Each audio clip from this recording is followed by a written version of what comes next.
Welcome to this latest edition of the Real Deal podcast.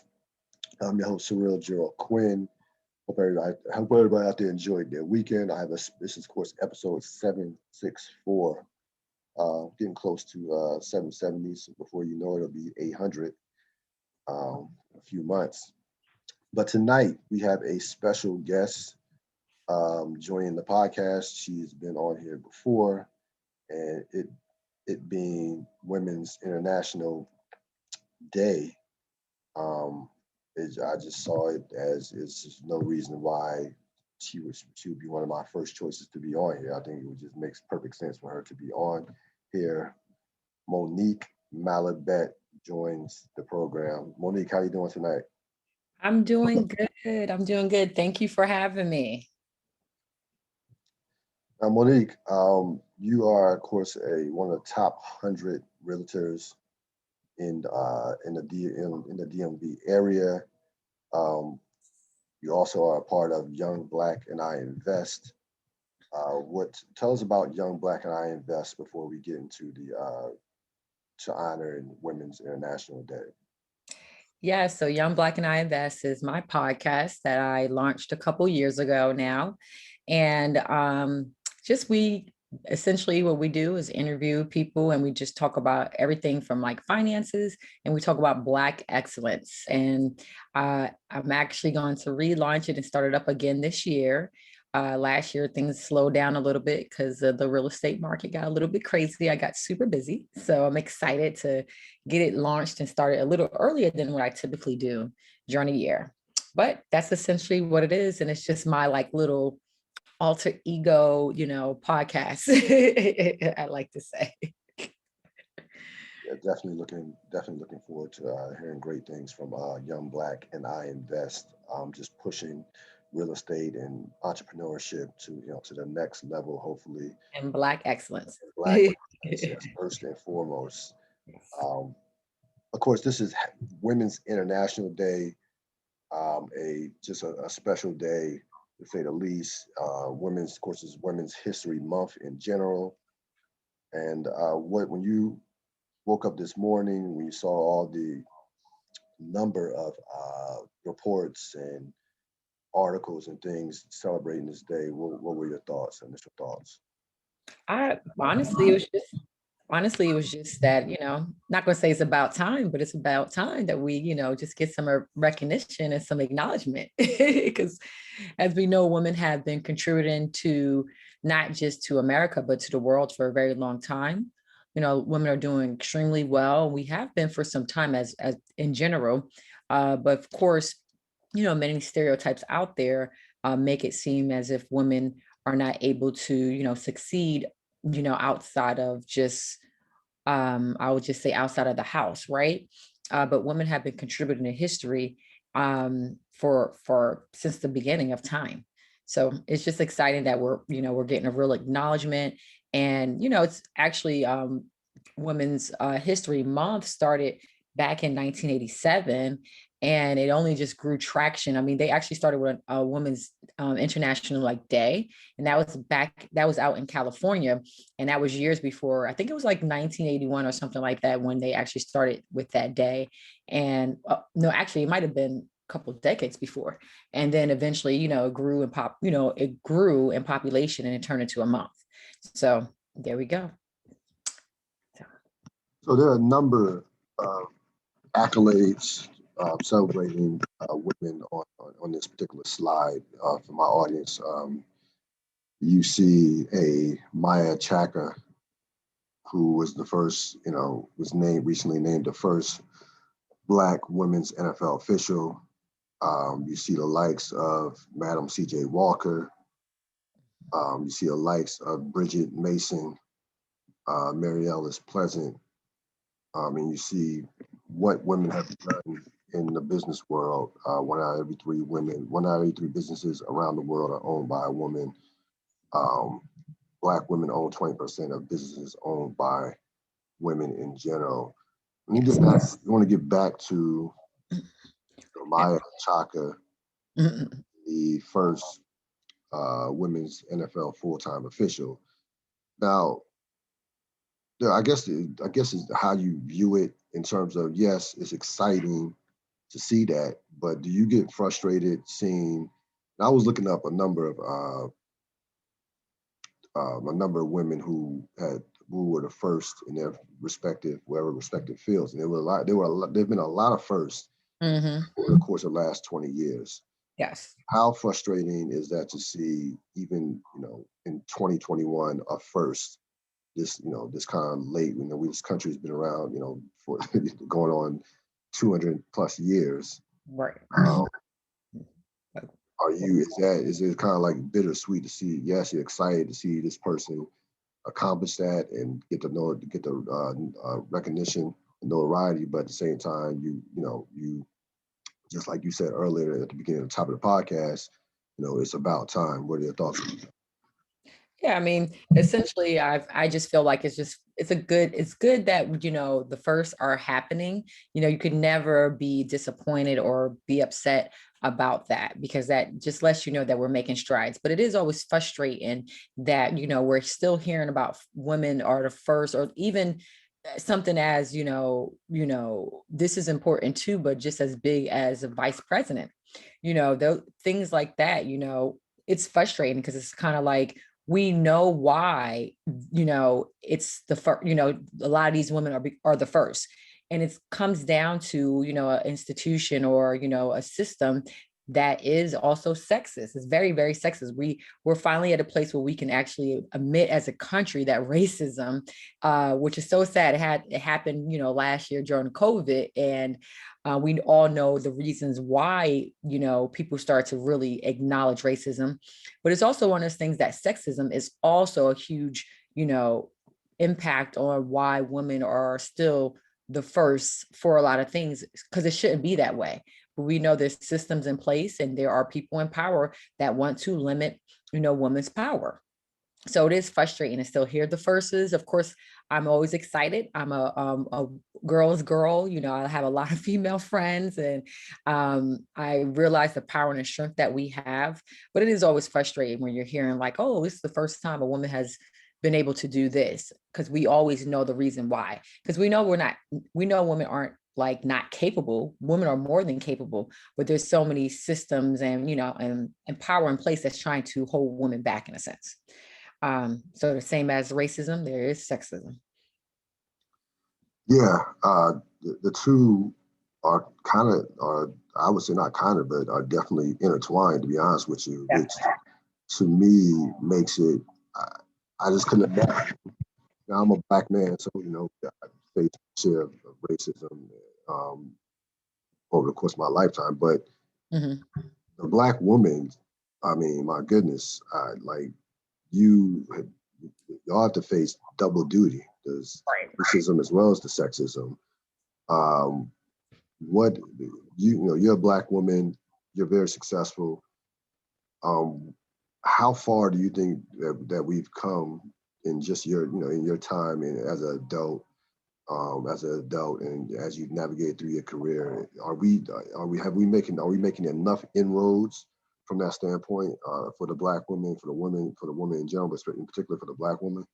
No, I mean, and I'm gonna say no, because we still have issues such as, so women are actually, they're the majority college educated adults, and they have been for the last, what, 3, 4 decades now. Women are the most educated. But when you look at different disparities, when you look at the gender gap, when it comes to payment, getting paid and everything like that, I mean, wages. So when you look at the gender wage gap, it's still pretty wide. And it's interesting because it's like, the more educated you become, you're supposed to what, have a higher increase of income.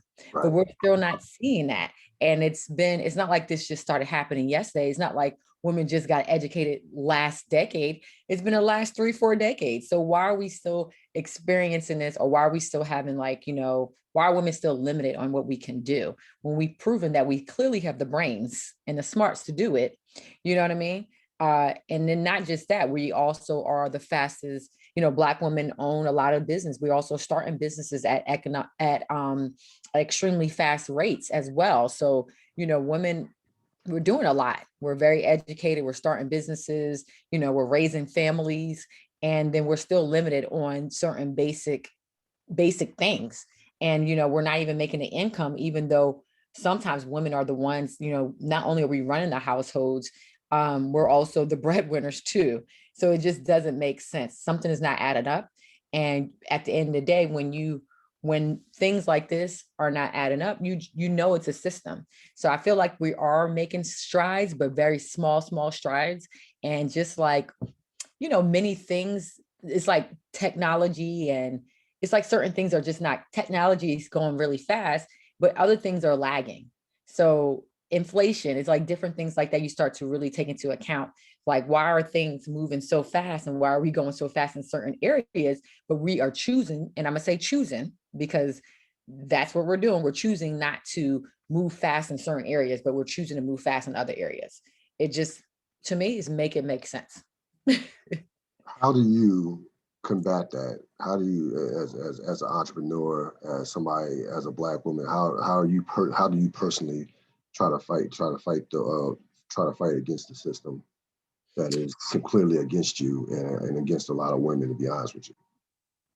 That's actually a really good question. I think in terms of just continuing to be a successful entrepreneur, not just me being an entrepreneur, but teaching other people to be successful entrepreneurs as well. So I'm finally in a place where I'm actually able to, now I'm actually coaching and training other real estate agents. And a couple of them are women as well, because I just started last month.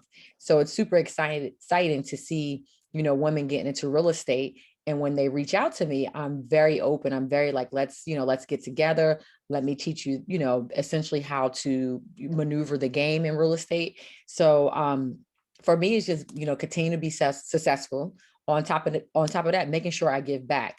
Outside of real estate, in terms of, I guess the career aspect, I'm also going to the high schools. So this is pre-COVID. As many as you guys may, I don't know if real, but maybe if other people that are watching that, I'll share your episode as well. But some people know that I'm the president of the Prince George's County Finance and Business Advisory Board. So I actually go to the different high schools, and I help and I also ensure that I bring a lot of volunteers, a lot of business professionals to come to the schools and ensure that we are going to these high schools and teaching these kids, or letting them know this is what you can do. Like, there are individuals that are successful in your local community. And what happens when you do that is that little young girls, when they see a woman like me, but not just me, other business professional women, they become inspired, and they know that women can be more than just entertainers. They can also be successful business people. And these women are, local. They're in the community. They're not in some far reach country or state that they can't really recognize or relate to. Not say recognize, they can't relate to. So I do volunteer a lot. And like I said, this is pre-COVID. We are going to start back up again once everything kind of clears up. But those are just small examples. The podcast is another example, because the reason why I launched the podcast is primarily because I wanted to show successful Black people outside of entertainment. I wanted to show that we are also successful in, when it comes to money and finance and different things like that. So the podcast, there's a lot of things that I do, honestly. I'm very big on getting together with ladies, just doing small little private events amongst ourselves as well, like different friends or just people that I've met. I'm always super encouraging. So those are just some of the things I've done. And it's honestly is a lot more. I also do a lot of public speaking events. As you can tell, I like to talk, but I've spoken at, I've spoken at the different, like I said, high schools, also universities, etc. Long story short, I'm a huge advocate. I'm out here always pushing women being great. What can men do Oh, to question. To kind of, how I want to put this.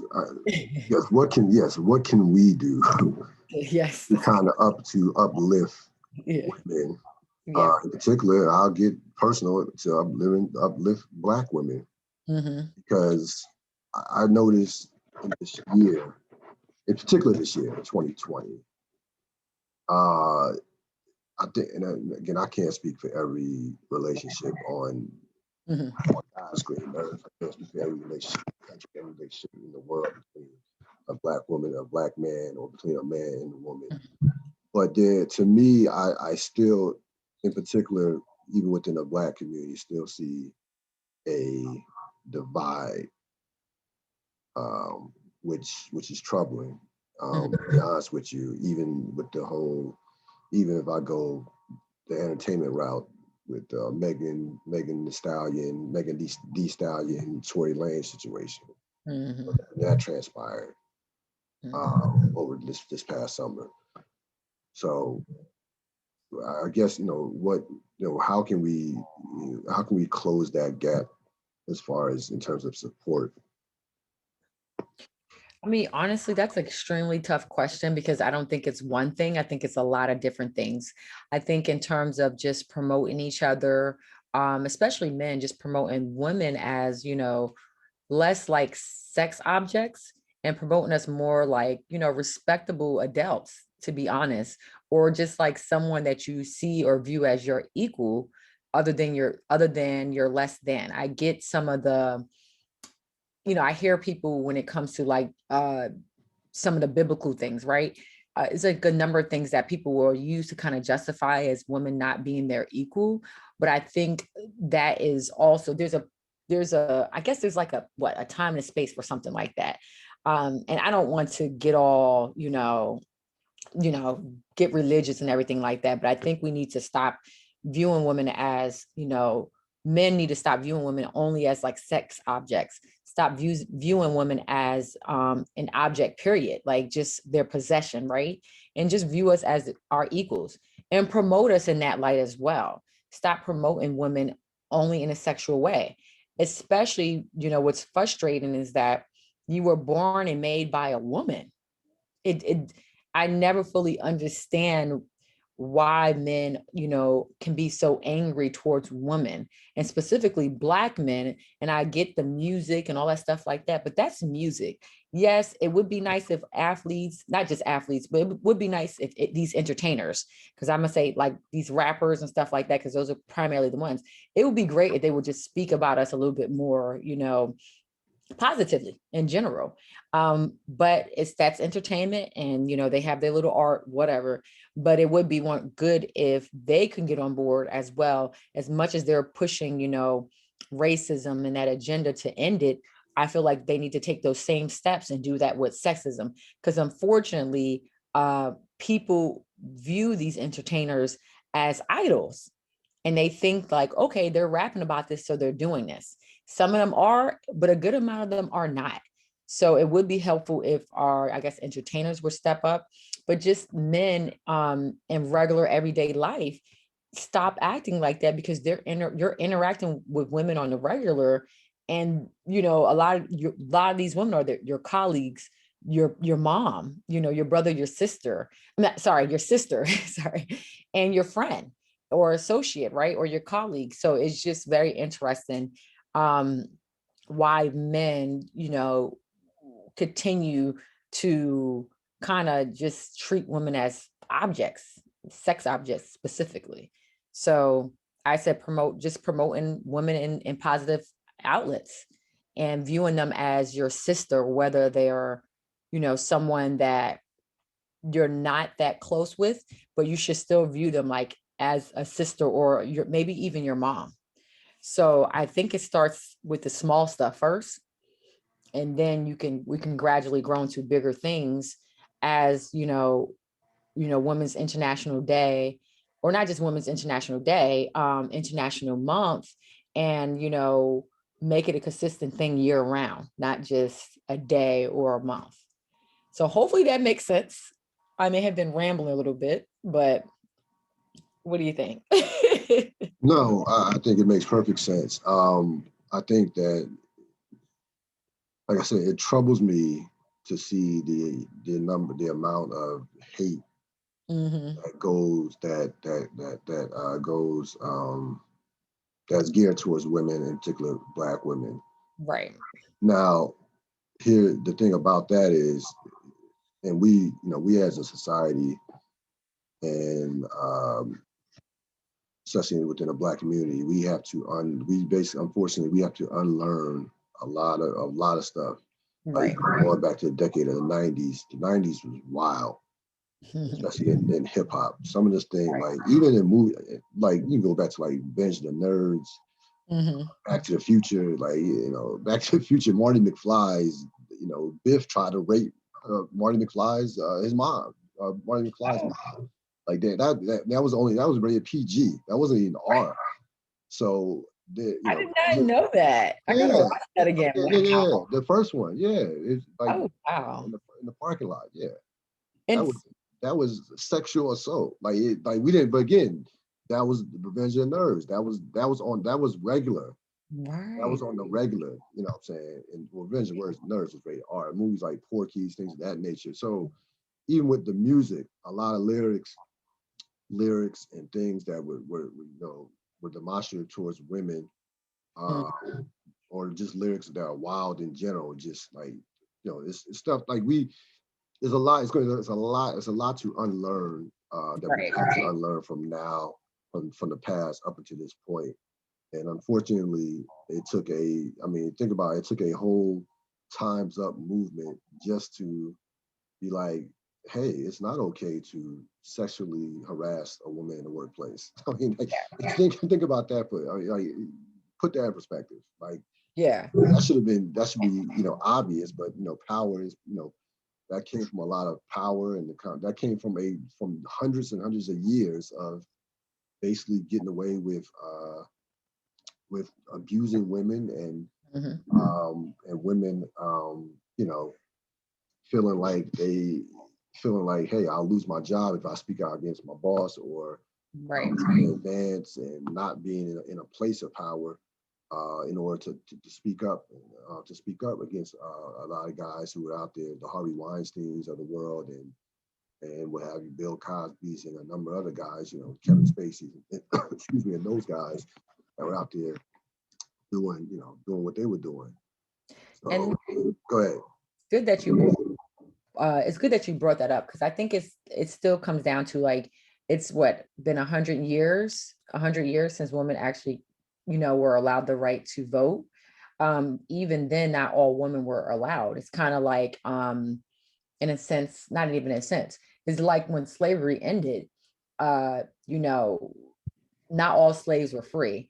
So, and then even once slavery ended, there was still tons of, even to this day, there's still so many discriminatory practices out there, and just redlining, all types of stuff that continue, all types of shit, that happened even once that right of freedom was granted. And it kind of goes the same way when it comes to women's, rights in general. It's like, okay, they passed this bill, but things didn't happen overnight.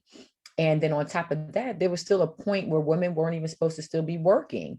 Because, we could start looking at different times in history when, women were allowed to, work. If you did work, there was issues. I mean, heck, let's talk about real estate. Women weren't even allowed to, buy a house. and I'm trying to remember what year that was, but that was way after the women having the rights to vote. Like, women buying a house was extremely difficult. There was a lot of hurdles, even in the 90s, because I remember on Sex and the City, that's my show, on Sex and the City, when Miranda was trying to purchase a property, they discriminated against her, because they were like, you're a single woman with no kids and you're trying to buy a condo in New York City. Something must be wrong with you. So those episodes was out when I was young, and I still remember that. I mean, I watched it again, of course, but I do remember that episode before I got older and watched it as an adult. I remember watching that episode when I was a kid, and I was just like, huh? She can't buy a property? And it wasn't that she couldn't buy a property. It was just so many people discriminate her against doing it. Like, they wouldn't even give her a loan. I think she had to go to multiple banks in order for them to even approve the application. And I think she may even lied about some things too, or she reported it. But it's crazy how things like that wasn't that long ago. That was probably 10 years ago? Because I was a kid watching that 10, 15 years ago, watching that on TV. Like, what? This is crazy. So, and I'm in my 30s now, and I'm like, wow, that was not too long ago. So things are still happening even to this day that women are still getting discriminated against. And that's because of, much of our society, and not just in America, but worldwide, internationally. There's no question about it. I'm going to tie something up at the end of the program, similar to this, but I'm going to hold on to it until we get to that point. The bottom line is, look, I can't see a world in where, like, I just cannot see a world where that a woman should not be in the room, that a woman should not be at the seat of the table, that in a world where that a woman shouldn't be a part of any decision-making process in regards to corporations, government, or whatever. It's insane. It's insane to me that thinking that thinking is still takes place, because the bottom line is I want diversity in thought. That includes different races, genders. You need different opinions on things. You don't need just a room with all men, a room with all white men, a room with all of this, all that. You need diversity, kind of like when you're baking and you're mixing ingredients. You need variety. So I can't see a world where women are not near or at the forefront in terms of that. Just it shouldn't exist, to be honest with you. They've even said, like, there's been Harvard studies out there, the Harvard Business Review, and a couple other different studies that women actually are better leaders during crisis, like, major crisis. Women are better, and women also cope better under pressure than men. So there's tons of studies out there showing that, us as leaders isn't a problem. And I remember back in the day, there used to be a lot of jokes about, women in leadership positions, like, if she's on her that time of the month, she might do something erratic or irrational. I remember jokes happening in high school about why a woman can't be the president of the United States. So it's just interesting. And now all these studies are coming up, just saying that actually women are better leaders, especially under crisis, or when they're stressed out. Yay, isn't that a beautiful picture? Now, I'm probably gonna fail this test, because I could only name about three of these mayors. These are all mayors, Black women who are mayors across the United States. I got Keisha Lance Bottoms, of course, Marion Bowser, DC. I better know that one. I know, right? And Lightfoot from Detroit was her. I forgot her first name. I apologize to the other four that I can't name. So can you name all seven of them for the audience, please, as I failed this test? Oh no, I failed this as well, but we can go ahead and just, name off who I kind of like remember off the top of my head, but I can't even pretend like I know all of them. Because there's a record number of Black women becoming mayors than ever before. So now it's super hard to keep up with all of them, honestly. And I'm trying to see if I remember everybody myself. And I have a couple other like images and stuff too. So you already took the ones that I knew. Let me see. But again, to Monique's point, there, like I said, you have record number of women who are running these cities, and not even to mention, of course, we are the very first lady vice president, Madam Vice President, of course, Kamala Harris, who, depending on how these next couple of years go, could possibly be the very first very first lady president in the history of the United States. So, we had, so it was again this is a big time year for women in 2020 as going into 2021.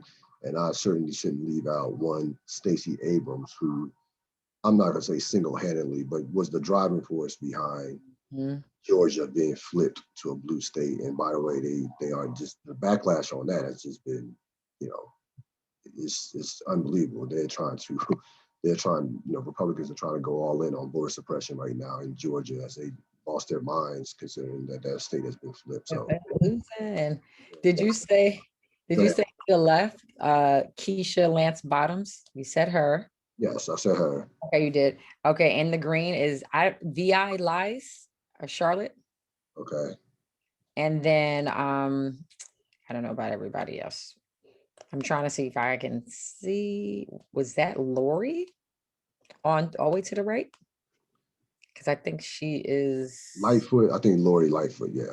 Yeah, Lori Lightfoot, because she's also actually gay, a lesbian. So, but it's more women now, and I'm sorry we wasn't able to put up other images of you know, of women that are not of color up, but it's just an amazing time right now.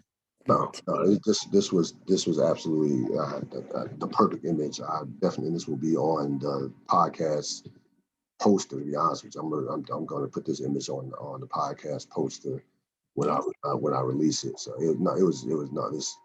this was a beautiful picture. I'm glad that you put it out there. Before we move on to the next topic, anything else you want to say about Women's International Day? No, I'm just excited to be on the podcast, just talking about it's just the honor because women, we're doing so much amazing things. I'm not huge into politics, that's why I didn't know everybody's names, but I've recognized actually, what was it? I think the year before last year, about 2 years ago, how many women are becoming mayors than ever before. I recognized that a couple years ago, and I thought that was phenomenal. And I was just like, wow, this is so great. And not only are we in politics, we're everywhere. We're dominating everywhere. So it's just a beautiful thing. Yeah, no question about it. Again, I'm going to tie in the point that I want to make in regards to seeing we can how women could even go further.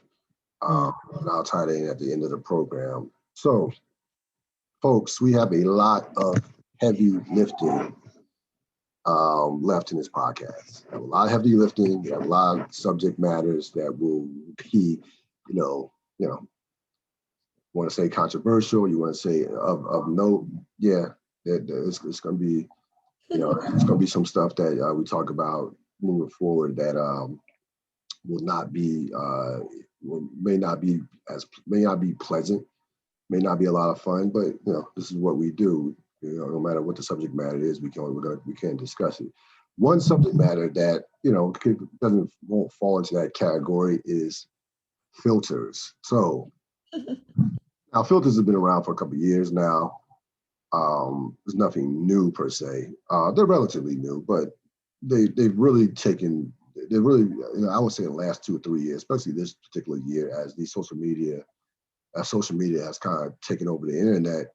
They have really shined through, in particular on Instagram, where it's like, it is like a playground in terms of the technology and what could be done with filters. The question is, are social media and app filters out of control? And the reason why I pose that question is, I'm on Instagram, I'm on apps, I'm on a dating app, matter of fact, right now. And I'll see a picture, and then I'll look at another picture, and I'll say, they'll be on the same page, but they look like the person will look like a completely different person. Or I'll see a filter on Instagram and say, this is looking cartoonish. And man, I hate to say this on Women's International Day, a lot of the filters that I noticed that are being used or overused are by women. And I just wonder, and some of again, and these are not women who are in their 50s or 60s who are trying to get back their 30s and 20s. Like, no. These are women who are in their 20s and early 30s. And with a lot of them being even in their 20s, mid to late 20s, who are just going buck wild with these filters. I mean, again, some of these filters look like cartoons. Let me just be completely honest with you. I hate to say this on Women's International Day, but it's just something that has to be said. What are your thoughts on filters? Well, I like them. And I have to agree with you. It's a little catfishy out there when it comes to the filters. So I do feel bad, probably more so, especially for men, because obviously they can make someone look completely and totally different. So it definitely does suck, especially when it comes to the dating side. And just when you're just on social media, just trying to, look at somebody's page and look how, just to see how they look naturally or on the regular, right? So it is very deceiving. And like I said, it's catfish. It's catfish all day, via these, dating apps and some of the social media apps. If you're like, well, let me see how they look, if you're on a dating app, they have the settings at the bottom where you can go ahead and go on their social medias. So their social media page, and it does suck because it's like, then you meet them in real life, they're not who they look like at all on, in real life. So I think they're fun. I only do them for fun. I don't use them for dating apps and stuff like that. But I do play with filters, especially in my stories, because I like to have different like colors, different looks. And I think they're just fun. But I get it. Some people are taking that fun to the next level, and they're trying to apply it as if that's how they look 24/7. So it can be very, you know. Yeah, there are levels to filters. Okay, so I've seen some of your filters, and those are completely not the ones that I'm talking Talking about. about. To be Oh, honest, okay. and to be perfectly honest with you, I'll see other women's filters who will have their regular face and just have flowers around their head. I'm not talking about that. I'm not Okay. that part. I'm not talking about that. I'm talking about the virtual plastic surgery that Oh, you have some women doing these filters, and that's what I'm gonna call it. I'm calling it the virtual virtual plastic surgery. surgery. Oh my And, God. and I'm like, and again, I can already feel the wrath of women right now saying, "Are you just looking at us for our looks?" No, that's not. No, I'm not just looking at you for your looks. But when I see that, I wonder about I wonder about your mentality. Mhm. Do you love yourself? That's what I wonder about. To be perfectly honest with you, So, why are you trying to look like somebody else? mhm. And so I get what you're saying. I think that's going to be taken a little far in terms of like, hey, do you love yourself? But I understand if they're like using it for their dating profile, and then, you meet them in person, they look nothing like them filtered 100 pictures that they took and added on their dating profile. So that is something I can definitely hear where you're coming from. And virtual plastic surgery, that's actually an interesting choice of words. I don't know. Let me eliminate the dating. Let me eliminate that because I think people definitely will. It was funny though. Honestly, I It think is funny. No, it's funny. it's I'll just go for Instagram. Even if you're just going through pictures on Instagram, you're just right. going through pages and what have you. And I'll see just again. I'll be like, yeah, I'll see pictures and I'll be like, it'll be just like this is a filter. Like Yeah. I can just absolutely tell. Like this is without question, A filter. 1,000% a filter, and it jumps out. And I'm just listen. I'm not against at all. People go on television. They put on makeup. Hmm. You know, Men and women for that matter on television Right. who do Don't want network to drown television. you out. Yeah, Mm. yeah, yeah. That is perfectly fine. I understand that, but you can also put on too much makeup, and Yeah. women will tell you you can put on. Women criticize other women for putting on too much makeup. So this is not just me talking Hmm. about women. Women will. I had many. I know many women in my life. I have grown up with many women who who call out other women for That's putting on, actually true. That's true. which And is I agree with you on that. so to me. It gets to a point, and I'll get back to the plastic surgery aspect. You can look at some of these celebrities and be like, damn, they, they had some work done. Right. I mean, rest in peace, Joan Rivers, but Joan Rivers was like if there was plastic surgery in a dictionary, Joan Rivers' picture would be there. Like Joan Rivers, it got to a point where like, damn, oh really? Like what? How much work are you gonna get done? Right. I mean, you're old. You're getting older. I mean, I don't. I mean, at a certain point, it's just like it just don't matter. At a certain point, with the plastic surgery. No, and I agree with you on that My thing, because I agree with you on that because you're right. Women do, because I'll tell my girlfriend, like, girl, you got way too much makeup on. Go ahead and take that off. Or, this is just not blending. Or, even sometimes when their hair is out of control, I'll be like, maybe you should this is a lot. You're doing a lot. And it is a bad thing, like I said, when you actually meet those same people in person, and then all of a sudden they don't look anything like themselves. And then they're upset when the guy's not interested anymore. Cause it's like, dude, your entire page is filtered up. I didn't know how you really looked. And then they get butt hurt because it's like, well, maybe you should chill down on the filters. And I'll say this, I'll get back to the dating apps, and to the dating thing. I'll say this: if your filters are to a point to where like you meet a dude and he says like, whoa, like this is not, even his body language says this is not the same person that I saw right on Instagram or your profile. That's a problem.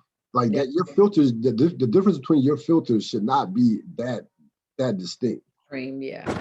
Like that's a because the dude's gonna think now. You might have I can't sit up here and pretend like dudes are gonna be like not they're not guys out there who are just looking at the face, who are looking at who are not just looking at who are just looking at the face and body. Of course, the guys out there looking who are bad shallow. Of course. Right. But there are also guys who are, like myself, who are thinking about mentality even more so than what your actual looks are. It's about when you see that, we're like, my thought process be like, look, why do you feel the need to have that to use the filter to that extent? What's in your head? So my thoughts gonna go directly towards your mentality more so than just the actual more so than your actual looks per se. Right. I mean, because it makes you think and wonder, like, if there wasn't any filters, what pictures would you be using? It makes you wonder, like, what would you do? Would you go and crop all these pictures or something? I don't know. Like, it makes you do what it just makes me wonder because I have a mixture of photos, but I do have some regular photos without any filters at all as well. So yeah, it is interesting that you said that. Yeah, no, it's something that it's not going anywhere. It's only going, as the technology increases, it's only going to get worse. To be honest, that's the scary part, because technology moves at the speed of light. Some of the things that can be done on a computer or with some of these apps and social media is just it's unbelievable, but it's seemingly only going to get worse. Right. So fellas, I don't know what I don't know what to tell you. Yes, I guess I would just assume that you just try to have a conversation before you meet the person. Oh, I will be A-okay, because men be lying about themselves as well. Maybe they don't use filters, but they definitely will flex about who they are and what they got going on. Oh yeah. No, it goes, but no, I feel like everybody's catfishing everybody, honestly. Everybody, yeah, no, it goes, but it definitely it's a lot. It's a lot of I'm wearing this chain, and you find out that right, I got all this money. I work here. I do this. And you find out I live with your grandma. Yeah, so right, and you're like, wait a minute. So I think everybody, obviously, the cliche, cheesy thing to say is just be honest and be real about who you are. But we know how that works. It's just not how it is. Everyone puts on their, what do they call it, their representation, or they put on their whatever. in the beginning, it's your job to kind of dig further. So for men, it's probably them filters. You got to meet them in person and be like, ooh. And for women, we have to kind of like get to know them and seeing if they're really flexing or they're telling the truth about who they are. So I feel like in that dating space, you just got to dig a little deeper, and you Yeah, know.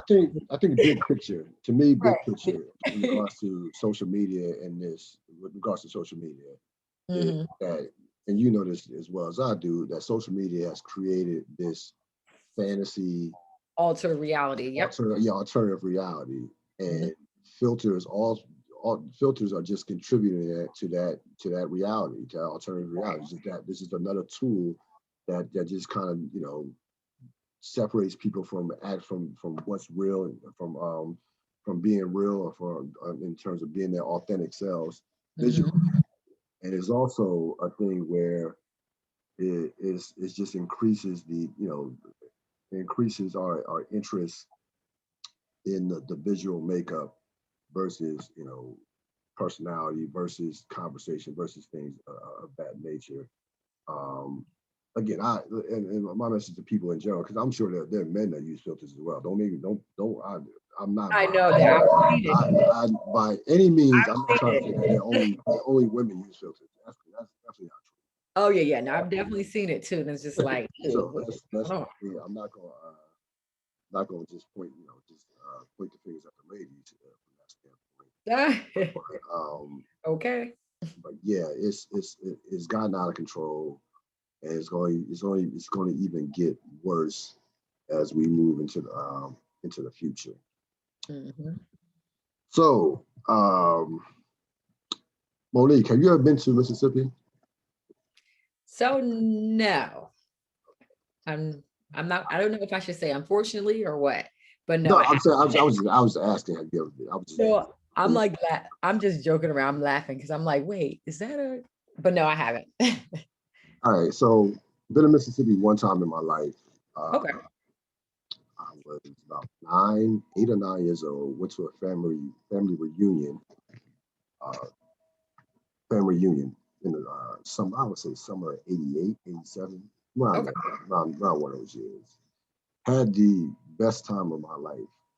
Uh, Really, I mean, it was even to this day, I remember that particular family reunion. Mhm. Good eating, home cooked meals. Got to see everybody on my grandfather's side. Mhm. It had to be over, I would say, at least 100 people there, if not more. Uh, incredible time, incredible time there. So that's the last time I've been to the state of Mississippi. I say that to say, because I have to soften up Mississippians, because for the next however many minutes in terms of these next two topics, that might be the last nice thing I say about the state of Mississippi. Mississippi. Um, yeah. So recently, this past week, you had the Mississippi House and Senate pass a bill banning transgender athletes from women's and girls sports. So this women's and girls sports includes all three levels: college, and pros. Um, I'm sure as well as middle school as well. So yeah, Governor Tate Reeves signed the bill. As you can see, the numbers, it wasn't even close. The votes wasn't even close. House 81-28, Senate Mhm. 34-9. Here's what Governor Tate Reeves had to say about the situation. He signed the bill. Here were his words. I'll pull it up real quick. Yes. So if there's one thing that we are passionate about in the Reeves family, it's my daughter's sports. I know that the lessons learned through team sports have led to so many successful lives and careers for women, have truly helped provide a more equal opportunity for success in our world. My girls practice tirelessly. They work hard. They've learned how to win. And yes, they've learned what it feels like to be on the wrong end of the final score. It's true bonding, my happiest and proudest dad moment. It is also why I am so disappointed over President Biden's actions to force young girls like them to compete with biological males for access to athletics. It will limit opportunity for so many competitors like my daughters. It is bad policy and it is wrong for America. I just don't understand why politicians are pushing children into transgenderism in the first place. I certainly don't understand why the president chose to make it a priority in his first days. And my heart breaks for the young women across America who will lose in this radical social experiment. That is Governor Tate Reeves of Mississippi. A lot to unpack there, a lot to unpack with this bill. What are your thoughts? Woo. Wow. That is deep. I'll just say that. Now, how do I say this without feeling like I dislike or I'm against, people being transgender, right? At the end of the day, I'm a Black woman, and I hate saying this, but we are still the most hated group, and Black people in general, we still have the highest, and this is statistics. We have the highest rates of hate in terms of hate, actually, violence. We still are the number one hated or group that has violence against us, right? And that's statistics. You can Google who has the most, I guess, crime happening against them due to hate, right? And I'm not saying it right? So how do I say this without coming off, you know, as somebody that hates, you know what I mean, or it's against, you know what I mean? I don't want to say this in a bashing way. I'm kind of in the agreement of what he's saying, and that's what I'm trying to say. How do I say this without seeming like that I'm being, hateful or something when I'm not, especially when our community is the most hated on. And it's, those are statistics that shows that, Black people still have the most violent crimes against us due to hate, right? So with that being said, I do believe in science, and it's interesting how in one breath we can all say we believe in science, especially when it comes to like COVID and certain things like that. We all believe in science, but when it comes to other things such as transgender, I guess more so men, or I guess they at one point they were born a man, and then now let's have them, they changed over. Now they're considered a woman or whatnot. They identify as a woman, so they change over. So I still believe in science that men are stronger naturally. That's just facts. There's nothing hateful about it. So it's very difficult for me as a woman to compete with, let's just say, you, Rillo. Thank you. And I hate to say that. I'm just saying, like, if you say that, hey, let's just say next year you decided that this is something, you've identified as a woman, and you're going to go ahead and change over, right? And then now you're saying, hey, look, Monique, let's compete in the same sports together. It's very difficult for me to wrap my head around, now that you identify as a woman and you are one, for me to think that I'm going to be able to compete with you, and it be fair. And that's the truth. So like I said, I'm not against, transgenders. I'm not against, live the life you want to live. But when it comes down to the facts and just plain old science, a little girl competing with a little boy, nine times out of 10, and they're the same age, and they're the same weight, and they're the same height. Let's just say everything is pretty much the same. The little boy is probably going to win. Sorry. And that's just science. That's nothing to do with, me not wanting you to, play a sport. I just don't know how that's considered equal or like technically fair. Because we know men are naturally stronger, the same height, the same weight, the same age, the same, you know what I mean? Let's just say we find a person that's identical to my stature. That man probably still going to beat me. So I don't know. I think it's extremely hard to think that's okay. And I think maybe in sports, like maybe when maybe at an older age, maybe 18 and over, you can start to, you know what I mean? You could start to allow that. But I think for kids, I think we need to just let them stay as kids and let them just compete. I don't know. It's probably mean to say it, but what do you think? And also, I want to point out that women can't go and play football. Like, so why is it that men can always, I apologize, a man, I mean, I guess he was born as a man and now he's a woman. Why is it men? I feel like men can always cross over to our spaces. Men can always become a chef. They want to be a cook, oh, I want to be a cook. I want to be a chef now. You know what I mean? And that's supposed to be traditionally what a woman's thing, cooking. And that's the same thing as there's so many things that men always cross over and they intermingle in our space and tell us how to make our own rules and stuff. This goes back to Women's History Month, right? But women can't cross over and do any men stuff. Anytime we try to, it says, well, you guys say what? You go back to science. You're not strong enough. You're not this. You're not that. But men, it's so interesting how men can just come into our world and change up the rules and say, hey, this is how it's going to be ran. And the reason why men can do that, because men are the ones in power. It still comes back to women's rights. That's what I think all this is. No offense. Sorry, men. Or transgender men or whatever. Sorry. So here's the thing. You made a number of very valid and fair points. And I like the one thing that can't be disputed is there is a physical advantage that a transgender athlete would have over a girl or even a woman for that matter. So I guess I look towards government. And when I look at this bill that was passed by the Senate and the House in the state of Mississippi, I see a bill that serves only one section of people. And I see a bill that doesn't serve all the people. And your job as a government is to pass bills that serve everyone. Mm-hmm. If you want to pass this bill, fine.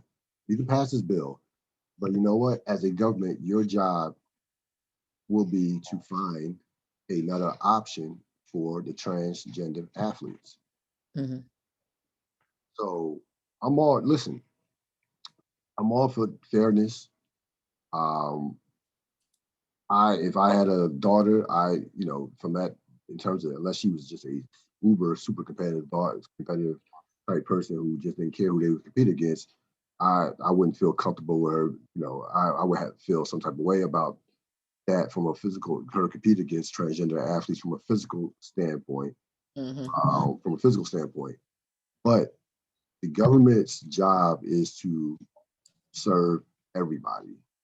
So if you come up with a bill and it excludes a group of people, then that's a problem, in my opinion. And because to me, it's like, okay, so if the transgender athletes can't compete against women and girls, who are they going to compete against? And it brings up a point. I wasn't sorry. I didn't want to cut you off. I was. So it brings up another point, in terms of how women are discriminated against, because it's just interesting how, like I said, I hate to say it this way. I feel like men can kind of float and do whatever they want, but women can't. We can't do it. Like if a woman turned into a man, and say, hey, I want to go compete with men, I want to go play football, they're going to say no. They're like, you were born a woman. I just feel like that is what would happen if it was kind of shoes on the other foot. But being that it's a man, men turn into women, I feel like they give special privileges, not just to, I'm not saying transgender, I'm just saying a man in general. Did you ever hear about the woman being disqualified? Oh, sorry, go ahead. Let me ask you before, I didn't mean to cut you off. Let me ask you this question too, about in terms of government, because should the government press their personal and moral beliefs onto us as citizens? Because in essence, that's what this is. I mean, this governor doesn't believe in transgender athletes, He doesn't believe, he talked to criticize Biden for the moves that he was making in regards to the bills he passed. That is a personal belief that is a personal belief. Should government, I guess that would be the equivalent, not equivalent, but that would be kind of like, with the if let's say there was a bill passed that destroyed Roe versus Wade. So that, let me ask you from that standpoint: should government pass bills that force their beliefs onto you as a citizen? I mean, no, right? But they do, They right? do. No, they do. It happens. It happens all the Like, time. It's not new. No, it yeah, happens all the time. it's no, for sure. But it's still one of those things, I guess there has to be some type of, regulation or whatnot going on. That sometimes, I don't know, it's tough because when it comes to things like this, it's like not just this, just in general, when they're trying to impasse certain, I don't know, that's tough because it's like, yeah, you don't want them all up in your business when it comes to certain things. So um I and I guess what will it come down to, like the schools and stuff like that? Because I think this can be overstepping, but I think also then it comes down to the president Biden. Maybe he shouldn't have done anything as well, you know? It's Yes, tough. it's a lot of layers to this. So I And I did. Go ahead. and I and I just wanted to wrap it up because I had a question in reference to, like, did you hear about the case against the female caster, what's her Simania, um in the 2016 Olympics? Um I Essentially, did you hear about that? I vaguely remember that. What happened? Essentially, they said she had too much testosterone. Okay. Um and she basically lost the case to compete in an all woman in a woman race. It was an all woman race in Olympics back in 2016. Um, and I think she actually ended up winning, and then they ended up taking the like title or something like that. Or maybe she was able to keep it. I don't know how it truly ended, but I remember that popping up, and they just was saying like she has too much testosterone, she should not be competing, all this stuff like that. Um, so it's just always interesting, like, how it's just interesting. I just feel like when it's a woman thing, or like when it's just strictly just women and you're having these conversations, it's never anybody jumping in or saying, hey, that's okay or that's not okay. Um, I just think it's interesting because I was just like, okay, how does this work? So if a woman testosterone level is too high, but she can't compete in an all woman race, but a transgender can, it's a little weird to me. Yeah, I don't know. I can't even wrap my head around even that question. It's like Yeah, it's not a straight. it's like picking and choosing. Like, okay, yeah, we want transgender, they can compete, they can go ahead and go into women's sports. But a woman that's born a natural woman and she just has high testosterone levels, she can't compete though. So it really starts to, you have to start thinking about this stuff, like how does this change everything? So if me as a woman that was born as a woman, I can't compete with other women because my testosterone level is too high. But a woman that was born as a man but identifies as a woman, now I can go ahead and compete with the all in the all women's race. It makes you think, like, what is this stuff for? Is it really, who are you picking and choosing these things for? And I think she was also black, so that's another thing that is a little like, y'all picking and choosing on who you guys want to play. I don't know, it's a little, I just feel like it's got to be across the board for everybody, for everything then. Listen, like a lot of things in life, like, so over last year, there were a number, we were talking about Black Lives Matter a lot last year. And there was also a cry for, Black trans lives matters as well, because there were seemingly a record number of Black trans gender people that were being killed and murdered. So, It's horrible. they, that, they, that like a lot of things going back to the women's and Black women,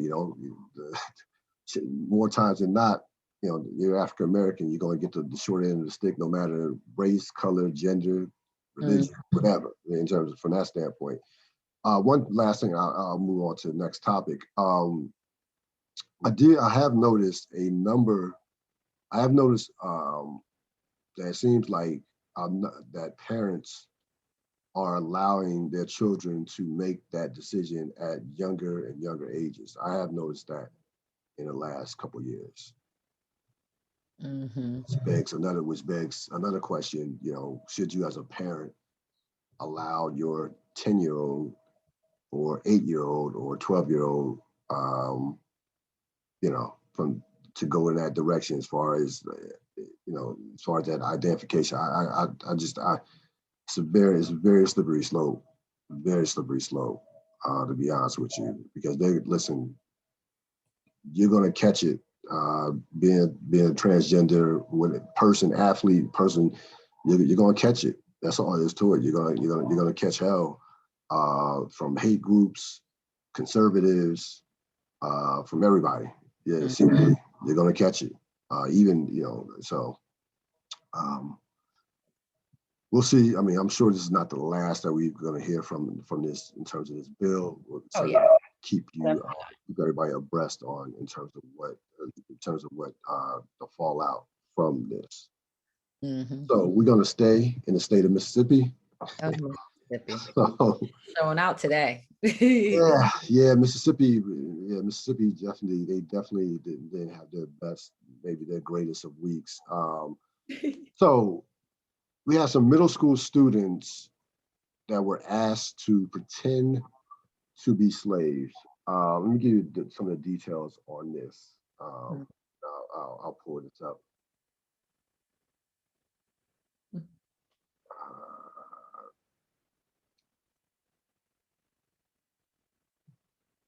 Here we go. This was some middle school students. And okay, I need that the tweet.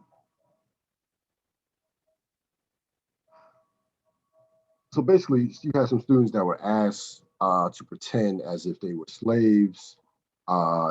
This was a report. All right, here it goes. So this was called a slave.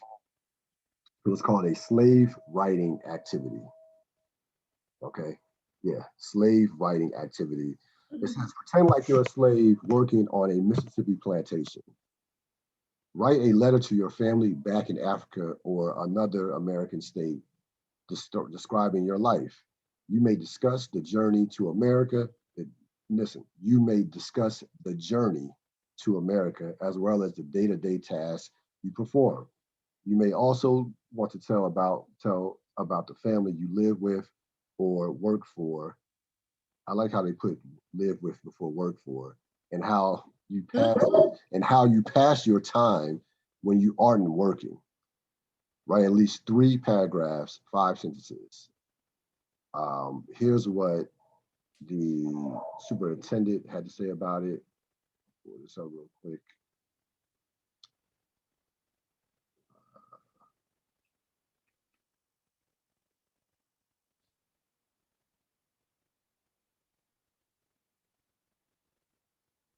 And this middle school, this was 8th graders. These middle schoolers were 8th graders at Purvis Middle School in Mississippi.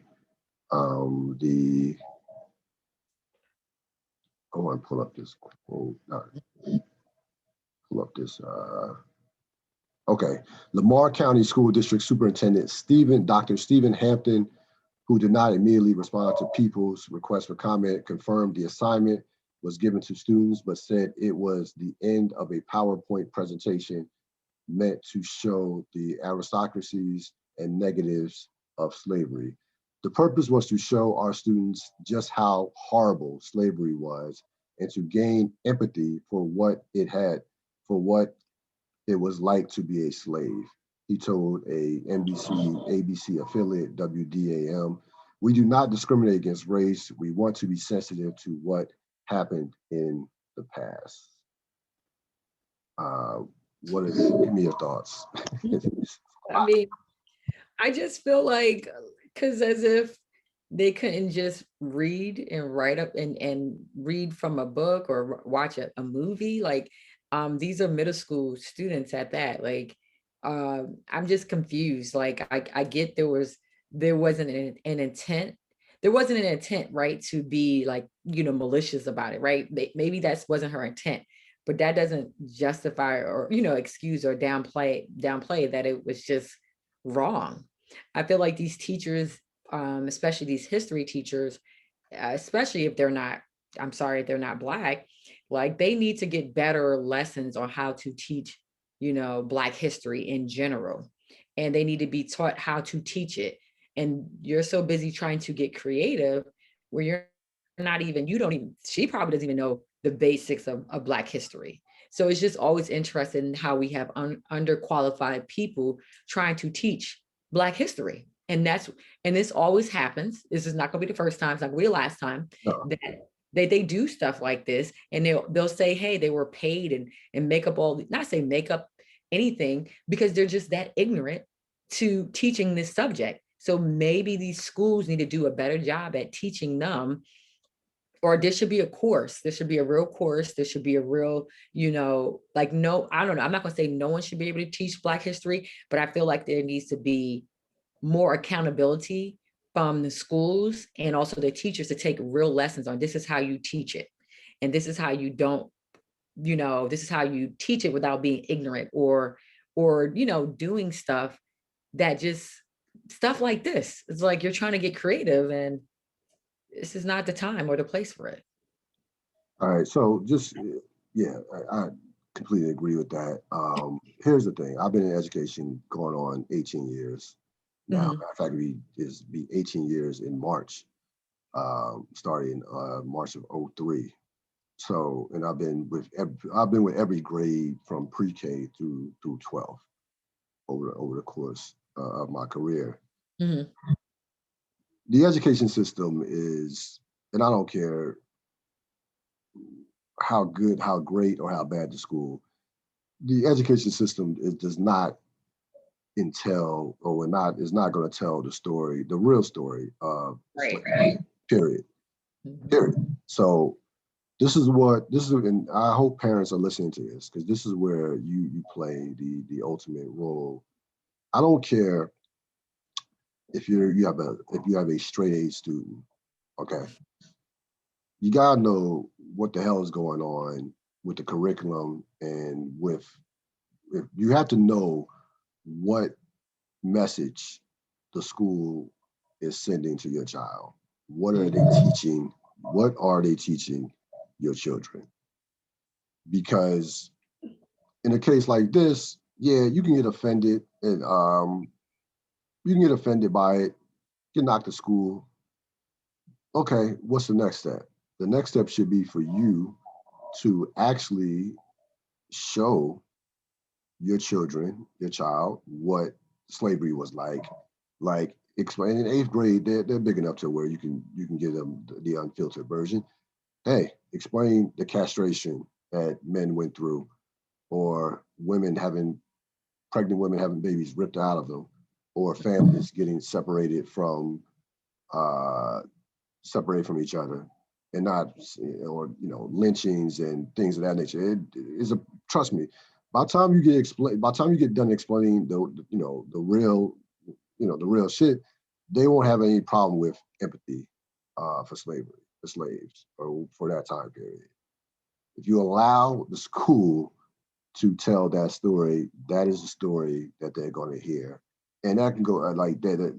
You can say that about history in general. Okay, there's this this country as a whole has told this story of uh, has been in essence not been built on, but has told the story of America is basically is a lie. And Exactly. as the older and older I get, and the more books I read, I that continues to show itself. I continue to find that out. To be honest with you, so even when you get to even with Black History Month, even with the whole narrative surrounding Martin Luther King, Martin Luther King was this man of peace. And no, Martin Luther King actually was one of the most radical leaders Right. and he was about economic empowerment, which got him killed. So that story is not being told in our schools. That period. Like the most hated before he died. Right, exactly. So to me, I'm going to put the emphasis on the parents here because you know, again, and it doesn't matter. Again, this school, I don't know where this school ranks. I know the state of Mississippi in terms of education, pre-K through 12, ranks 45 out of 50 states. So they don't have great, it's not, they don't have a great reputation for education. But I'm telling you right now, it doesn't matter. It doesn't matter how good or how bad the school is.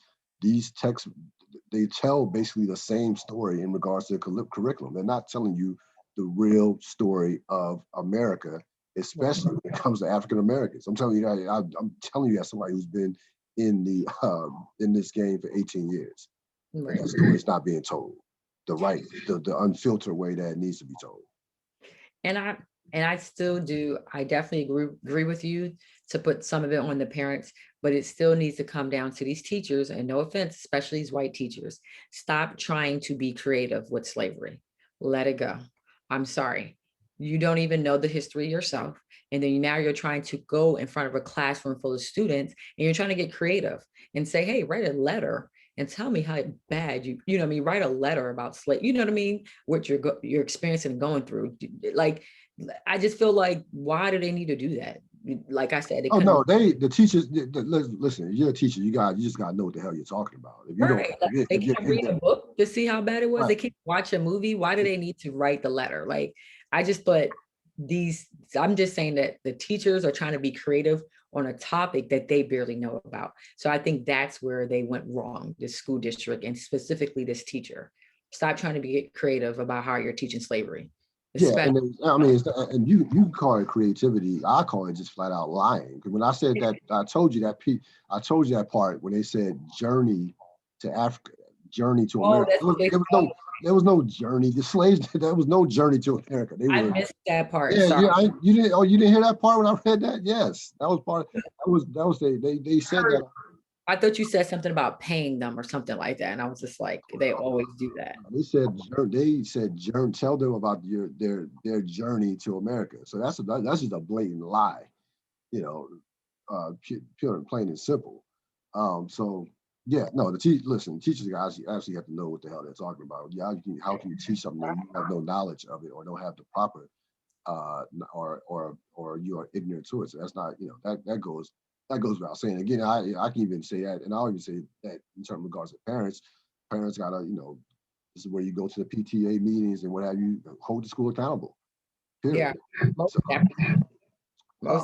I know a lot of the backlash and anger was towards, the teacher. At least from what I read, I thought, people just wasn't happy that she was telling them to write a letter and just some of the stuff she was doing. I have to read it again.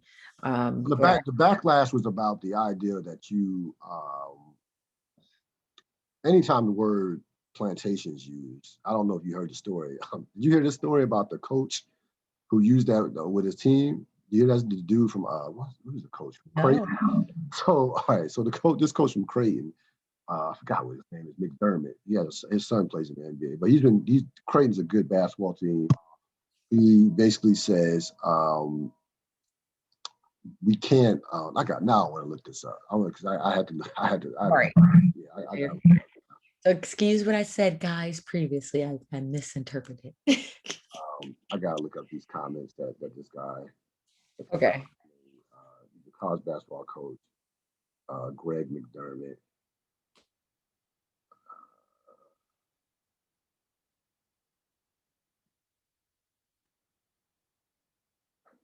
Greg McDermott comments.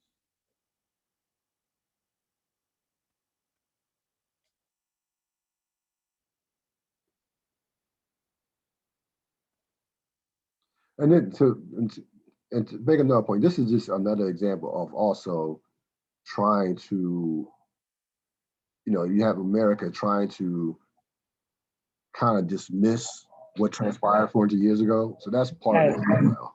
And it does. I'm reading the letter activity now, and it does say you want to your family about who you work for, how you pass your time when you're not working, which is so interesting. And it also says write a letter. Let me see. State, and it says the plantation. Okay, I see what you're saying. Okay, so But here, I'm so sorry. no, don't worry about it. Here's what Greg McDermott said to his players, right? He was given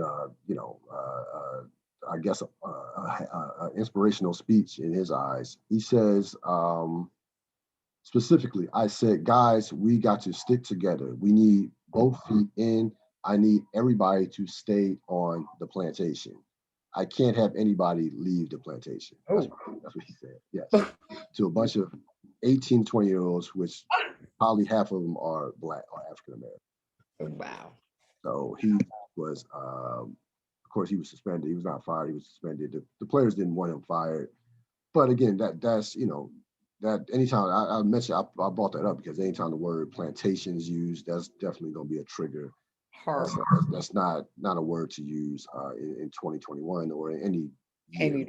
That's in that context.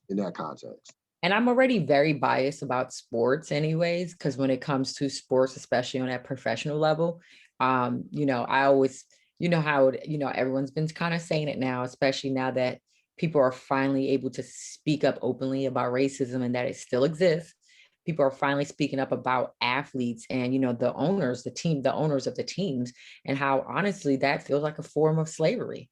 The masters own the athletes. Like, I'm sorry, I know a lot of men won't agree with this, especially Black men. I am not a huge fan of sports. Sorry, especially Black-owned sports. I can't blame you whatsoever for that, especially considering like how, I mean, you talk about the NCAA and just how they've taken advantage of. They've made billions of dollars on the backs of primarily African American athletes, and the athletes don't get paid. So no, exactly. Yeah, I don't necessarily particularly like the slavery connotation when it comes to athletes and sports, because unlike slaves, athletes chose to play sports. Slaves didn't choose to be slaves. But I know what you're saying. I know. Yeah, and I don't mean that. I know. It's kind of like even our world now, like the new form of, how people say the new form of slavery is this, or the new form of. Right. I got you. Yeah, no, that's what I meant. Sorry, not really that. I know where you're coming from. So we go from that to this in regards to reparations. A lot of conversations about reparations have started up again, especially in the past year or 2 years. Look at some. It's been, especially in this election, you heard a lot of that. You have a lot of independent people, millionaire celebrities and what have you, pushing for reparations and pushing for former reparations. I know Ice Cube, T.I. So there are a couple of groups who are pushing for reparations for African Americans. Not if we needed reasons why there should be reparations, but just to give you a couple of reasons, as you can look on the screen, where the average median white household has a net worth of 10 times that of the average median Black household. Yeah, 400 richest billionaires have more than total wealth that have more than the total wealth of 10 million Black households combined. White billionaires make up 93% of all billionaires, compared to only 5 Black billionaires. And you look at the federal minimum wage gap has not been changed since 2009. They're currently trying to fight for a raise in the minimum wage gap to $15. Now, there are certain individual states that have pushed their minimum wage to $15, but federally it has not been passed by the Senate. I know the House passed it, but it's not been passed by the Senate in terms of the federal minimum wage gap, which, looking at, I mean, it has not been since, think about 2009. That's 12 years ago. So we, obviously reparations has been a hot topic. When you hear reparations, when you hear the discussions of reparations, what are your overall thoughts? I mean, I've been pushing for reparations before, let's just say, the race wars and the COVID and everything that started last year. That's actually what my podcast was talking about.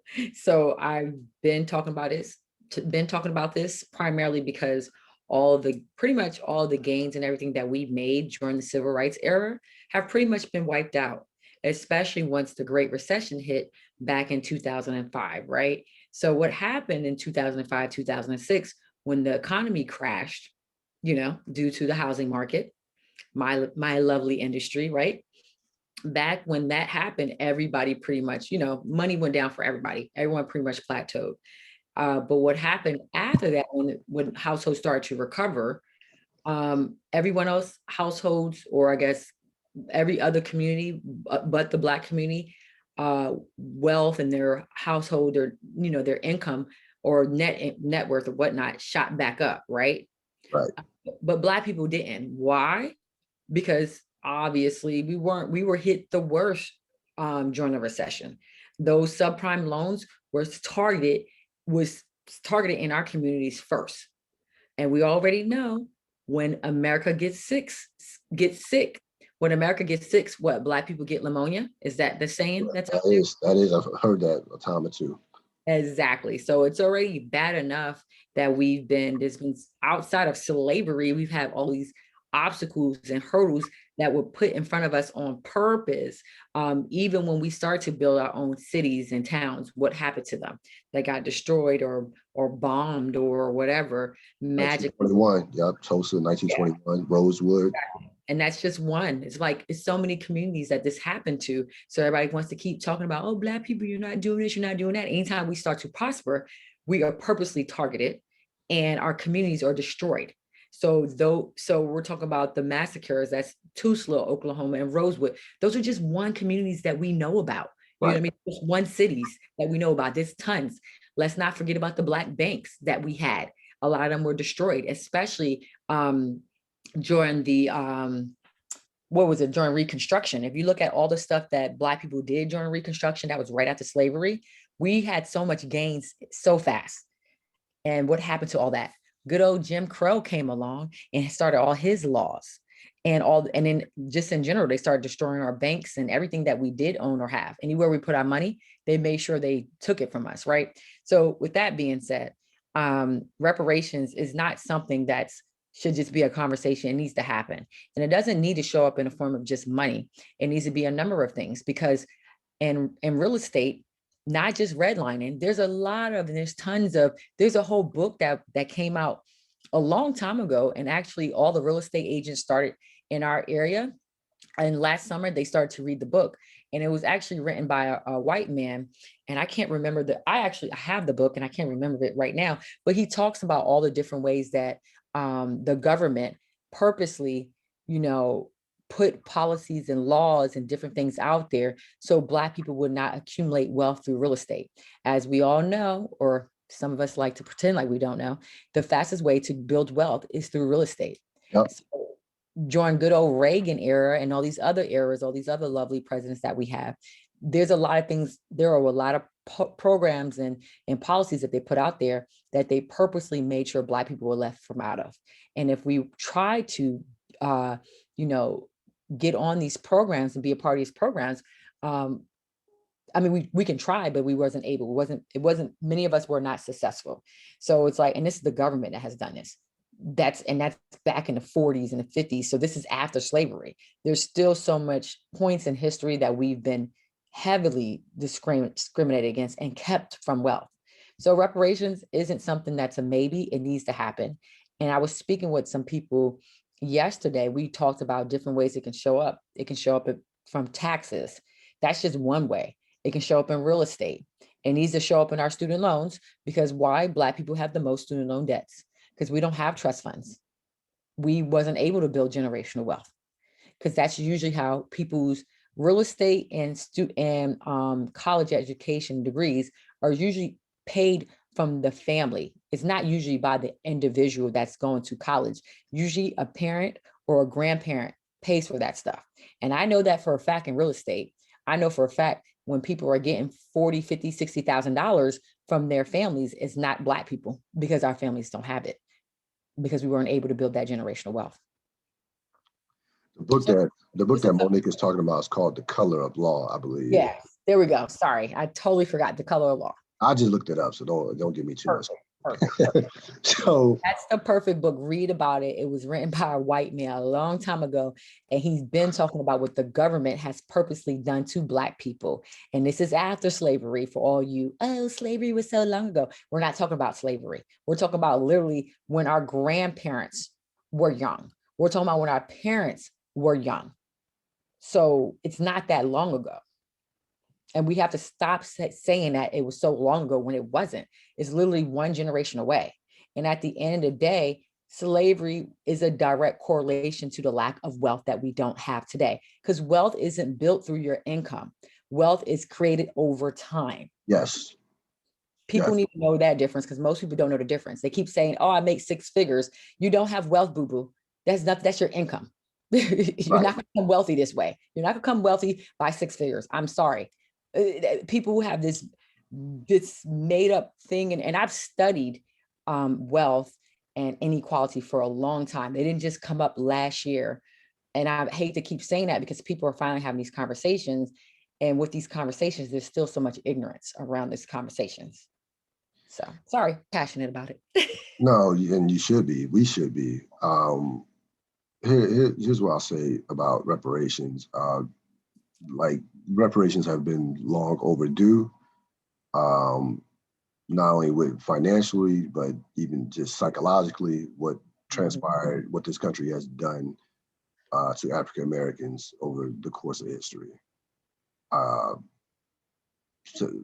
Slavery, Jim Crow, civil rights, just everything. I mean, I can, there's a laundry list of mishaps and abuse that this country has, and hatred that this country has shown towards African Americans. The problem is, and again, I applaud anyone. I heard a podcast today. It was to Erica Alexander do a podcast on reparations and kind of, going through some of the reasons why, the history of it, which, and shout out to her for that. And I obviously want the conversations to go on, to continue for the current and future generations. Is it realistic that we will ever see reparations in the near future? I would say no. And that I am probably one of the most positive, people that you'll ever meet, as far as my outlook and perspective on life. But the bottom line is, your oppressor is not going to be your liberator. Exactly.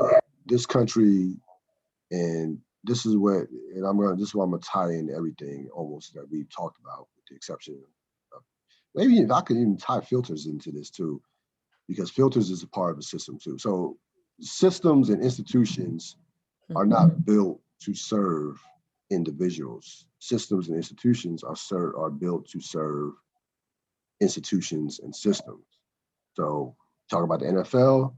The NFL is about the NFL. They're not about the players. You talk about the government is not about the people, they're about the government, So I think that ultimately we, especially as African Americans, are going to have to create a system or an institution that serves us. And again, how that, part of that is, is part of that is a lot of that, and I'm going to tie this in as well. A lot of that is going to have to be Black women and Black men and Black women coming together as one. We earlier talked in the podcast about the divide between Black men and Black women. There's no way that reparations or any form of reparations can happen if Black men and Black women are not on the same page. I don't have any faith, any confidence in this government. First of all, consider what I just said in regards to the minimum wage. If they're not passing it, first of all, reparations doesn't happen without the government approval. The bill has to be passed for reparations, realistically. Okay. If they don't want to give you a bump in terms of minimum wage, you think they want to give you what, 20 or 30 million dollars or whatever, wherever it would be in terms of land, wherever that reparations would intake or be the result of that? Because what happens? What happens if what will happen to your life if you got a check for $20 million? You're gonna pay off all your student loans. You're gonna invest in property. You, as a Black man or Black woman, will be prospering more than likely. That's not what this system was designed to do. It's not designed for us as African Americans to prosper in any shape, way, or form. So that, from that standpoint alone, it's not realistic. Also, there are people out there. There are enough people out there in our population, in our country, who believe racism ended when Obama was elected president, or who believe that, well, I didn't own any slaves, so why does it have to be reparations? Or who think that Black people will waste the money and and buy rims and cars, stuff, ignorant stereotypes that have been put on Black people forever. So from that standpoint, I would just say that it's not going to happen. But again, to me, the bigger issue is it's about creating our own system, creating our own institution that serves us. And that's why, I'm pushing, and we've had this conversation offline about ownership and entrepreneurship and things of that nature. Because that's really the only way to not be under the bubble of you're dependent on a minimum wage, or you're dependent on so-and-so to give you this promotion, despite the fact that you have 2 master's degrees and a doctorate, or you're dependent on, or you're making, or you're making, or you have your household is 10 times less in terms of the average worth of a white household. So a lot of this, in terms of reparations, a lot of this is going to be dependent on what we do for ourselves, rather than even remotely counting on a government. Now, we can pressure this administration, and we can keep having the meetings, and we can keep asking the questions and having the conversations. Right. I don't expect anything out the government. Go ahead. I'm sorry. Yeah. I don't expect anything from them either. I think we should still push the agenda, because at the end of the day, when there is, and actually, I remember writing this. Actually, I put a PowerPoint together years ago, and it was Representative Ellison. He was talking about like why, the people that was harmed. He essentially would say this: when you disfranchise a group of people and you don't allow those people peace so they can rebuild, shouldn't there be some form of consequence for, I guess, essentially the oppressor, right? When there's no readdress to when issues happen, especially, so for example, we all know that reparations was given to, Asians, right? Or the Japanese, right? And same thing with Jews as well. And, they purposely waited to, they made sure that Black people didn't get reparations, and let's wait a long time. And then now the conversation of reparations it's a big topic, and they did that on purpose. That was all by design, clearly. But one thing he said in his, and he actually did a really good report on this, because he was interviewed years ago. And I remember reading about it. He was just saying, "Dear white people or descendants of white slave owners, your ancestors created a large part of the racial wealth divide. Wealth, after all, is generational. And then he just said there are millions of white families today that still benefit from the wealth accumulated during slavery, enslavement of Black people in general. And then he just was writing different things like from the free labor of the Black enslaved. So there was a number of things that he wrote in this article, and it was beautiful. It was well written. And he basically was just saying that we need to be the ones that we need to keep pushing the agenda, whether we get it or not, we have to. Because at the end of the day, we're the only ones that's going to, cry out for us or ask for help for us. It's something like that he was saying in short, but I thought it was just a beautiful, beautiful, well-written article. And sheesh, I wish I knew where it was at, like what the name of the article was. Let me see if I can find it.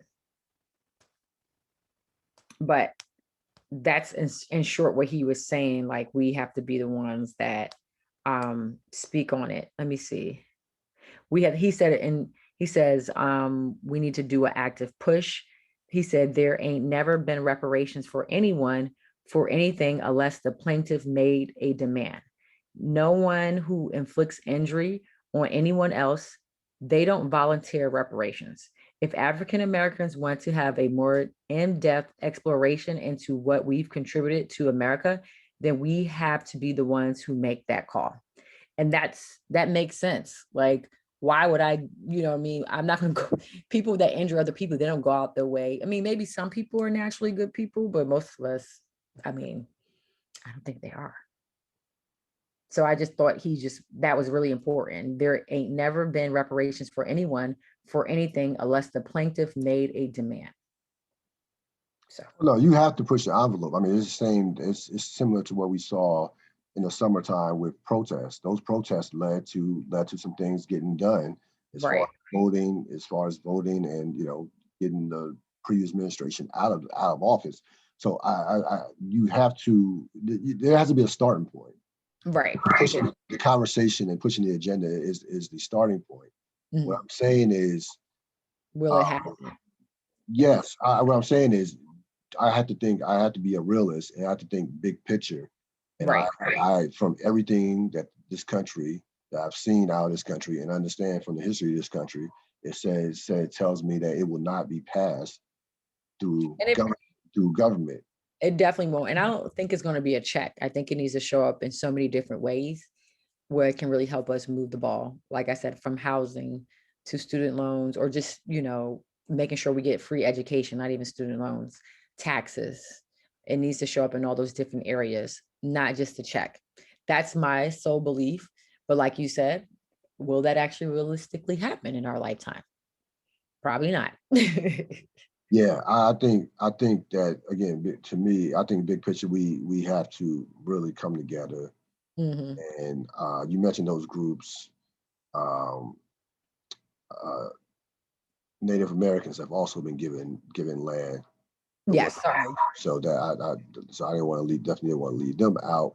And there's more than that, And certainly, no, there's more. We mentioned what Japanese, Jewish, and Native Americans. And I would say all three of those groups have something in common that unfortunately Blacks don't. And that's, again, there's more of a sense of togetherness and being on the same page, to be honest with you. And I hate this. I love my Black people. I love being Black, but we need to be, we have to be somewhat on the same page in order to get. But that comes down to history. We were also divided. We were probably one of the only few groups that were divided for not just 10 years or 20 years. It was hundreds and hundreds of centuries. So when people were saying let's just come back together, this was all by design. No, everything is by it's divide. It's the ultimate divide and conquer. And then also we were slaves longer than we've been free. So I hear what people are saying about stuff, but I feel like we need to practice a little bit more patience. Obviously, a mixture between like patience and understanding that we haven't even been free longer than we've been slaves. And then at the same time, we practice those patience with each other, but still figure out a radical way to come together. Not a radical way, right? That sounds bad, but figure out a more proactive. You were right. You were right. Radical. No, it changed. Change, the type of change that we're talking about has to be radical. Like what's happening with Reconstruction. This is like, I consider, and I heard this from a couple of other experts too, Black academics talking about this. This is kind of like what's going on with the uprising right now in our country. Is kind of like another form of Reconstruction. So this is radical. What's happening right now, and that's why you see that's why you see uprising white fear in regards to the Capitol, the storming of the Capitol and all that shit that happened. But there's a comeuppance coming, that's coming, but I feel confident about that.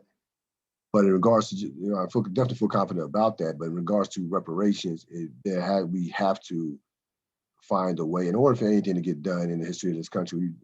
There has to be a sense of togetherness. I mean, the Montgomery bus boycott, though, they were together. They were like, we're not going to be getting on the bus. We're going to hit them in the pockets.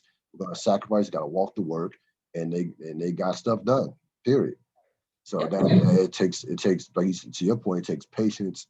It takes sacrifice, and it takes a lot of thought. Again, keep pushing the envelope as far as the conversations go. Like you said, action. Yes. Oh my goodness. We need to do a whole new episode on just reparations. Oh my gosh. I mean, we could have did a separate episode on a number of these issues that we talked about. Right. To be honest, reparations is like, like I said, I explained it before. They're doing podcasts about reparations. So no, it's definitely there's so much to reparations. Obviously, they're more than what we're going to talk about on this particular podcast, because it is a topic that is not going anywhere anytime soon, and certainly something that I'm going to follow in regards to some of these conversations that I had. But again, with the conversations has come organization and mobilization in regards to that. You can't just have the conversations. What is the next step in terms of the action? What's the plan per se, logistically, in terms of how we're going to go about getting it done or attempting to get it done. And again, I would not by any stretch of any means be depending on the government whatsoever. So there has to be a plan. There almost has to be a plan, even minus. I would say, and this is just my opinion, I would say if people are thinking about a plan or discussions on reparations, immediately go in thinking that the government is not going to support you. That to me should be the best course in terms of your thought process. That's very good. Well, we covered just about everything on this podcast, on the podcast this evening. Again, I would like to thank Monique Malabet for joining me. You can find her, of course, Young Black and I Invest. Before you head out, give them your Instagram as well as Twitter handles. Oh, yes. So I know Rillo laughed at my handles, but I have a personal page. And of course, I have to have a business real estate page. And then I have my podcast page. So it's not that much, but it is a lot. Yes, I will post all the information once I I'll do my first page, and then from there you can always look and see all the other pages. So First Lady Realty is like the most active page that I use, and it's the number 1 ST Lady. Sorry, 1 ST Lady Realty. Oh my gosh, this is my iMessages now. 1 ST Lady Realty. So that's, and then also at Young Black and I Invest. Young Black I Invest. Sorry. There we go. Those are my main two. All right.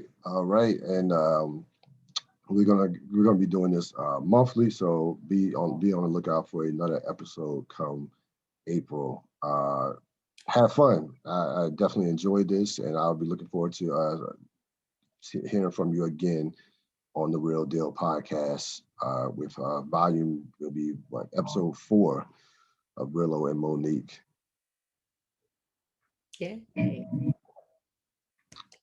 All right, take it easy, Monique. Thank you again. Take care, guys. that's going to wrap it up for this latest edition of the Real Deal podcast. This episode will be out tomorrow.